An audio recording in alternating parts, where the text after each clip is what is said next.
हरे भरे जंगल के बीच एक चालाक लेकिन छोटी सी लोमड़ी रहती थी। जंगल के जानवर उसे उसकी तेज बुद्धि और समझदारी के लिए जानते थे, लेकिन अंदर से लोमड़ी हमेशा एक बात से परेशान रहती। उसे लगता था कि उसकी पहचान दूसरों से अलग है, और शायद यही कारण है कि उसे उतना सम्मान नहीं मिलता जितना वह चाहती थी। एक दिन उसने देखा कि जंगल में एक शक्तिशाली और तेज चीतों का समूह रहता है।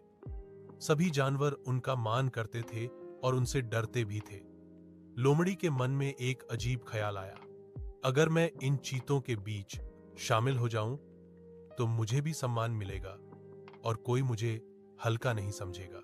यह सोचकर लोमड़ी ने चीतों की नकल करना शुरू कर दिया। उसने अपनी चाल को चीतों जैसी बनाने की कोशिश की, उनकी आवाज की नकल की और उनके साथ घूमने लगी।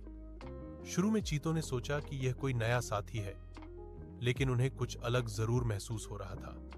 लोमड़ी जितनी भी कोशिश करती, उसका असली रूप और आदतें छिप नहीं पा रही थी।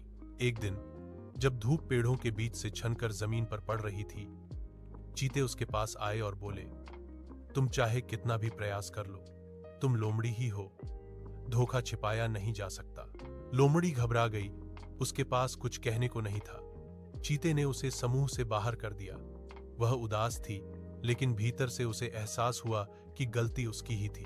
उसने खुद को बदलने और दूसरों जैसा बनने की कोशिश की थी, जबकि उसकी पहचान अनोखी और खास थी। घर लौटते समय उसे एक महत्वपूर्ण सीख मिली, धोखा कभी सफल नहीं होता और किसी और जैसा बनने की कोशिश से हम अपनी असली खासियत खो देते हैं। सबसे अच्छा है कि हम जैसे हैं वैसे ही रहें, सच्चे और ईमानदार।